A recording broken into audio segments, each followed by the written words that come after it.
Hi friend मैंने पवित्र कार्तिक पूर्णिमार हार्दिक शुभेच्छा शुभकामना। देखो मुझे सकाल सकाल उठिकी सब मुरुज पकई नेली चौरा पाखे। मुझे तो प्रथम कही मत भल मुरुज आसेनी तथापि करनेली। तापर माँ वृंदावती देखु धूप दीप सब लगे पूजा करनेली। तापर हूँ मुझे देखु ये डंगा भसई नेली। डंगा जेहेतु मुझा बाहर रही तो ये डंगा भसईबार सुविधा ना तो सेमती खाली निजे निजे डंगा भसईदेली। तापर घर ठाकुर को देखो केते सुंदर भाव में पूजा करनेली है। ठाकुर पूजा सरला कौन कली ना पेट पूजा मुझे कौन कली रुटी बनईदेली तेल पकईकी रुटी बनईदेली आ बिना पियाज गोटे तरकारी बनईनेली। देखो ये रुटी बनाऊँ आ तरकारी बनइबार क्लिप नहीं पार्ली। देखो ये आम रुटी तरकारी खाली मु फटोटा दे देइछि। तापर खाई सारा पर पुणी चिंता लंच रे कौन बनइबो।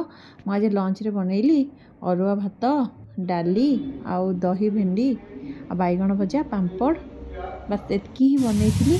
तापर संध्यारे पकुड़ी बनइली। तापर इच्छा है से पकुड़ी किसी नहीं हूँ कैप्सिकम पियाज आउ सॉरी पियाज न पकईकी कैबेज पकईकी चिली बनईदेली। देखो केते सुंदर देखा टेम्पटिंग बिना पियाज भी केते सुंदर देखा।